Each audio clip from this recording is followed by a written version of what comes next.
Hey everybody, what is going on? I hope you guys are all doing well, and welcome to another tutorial video. In this video, I'm going to be explaining to you guys how you can set up your own community on Skool, so let's get right into it. Now, Skool is basically used just to set up communities, create courses, and everything of the sort, where you can either make free courses or free communities or paid ones to offer something to people, such as information or a place for discussion, courses, or whatever it is that you want to do.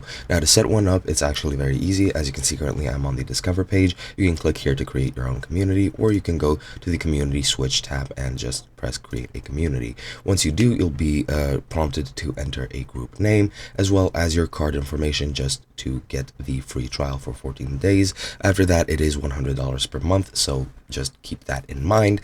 But once you're done with that, then you can go ahead and actually modify your group.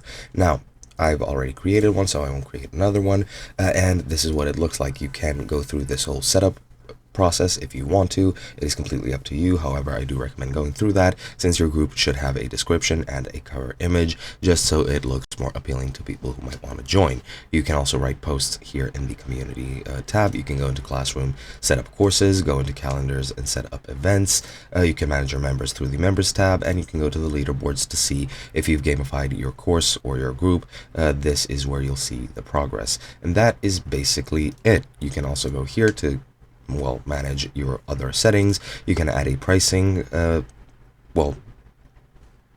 scheme, or call it whatever you want, a pricing method, and you do need to connect Stripe to this, so keep that in mind. You can also see how much money you will get in your next payout, and you can also invite people and gamify your course, as I mentioned. And that is basically it. You have other options as well, but that is pretty much all there is to it. Hope you guys enjoyed, and I'll be seeing you guys in another video.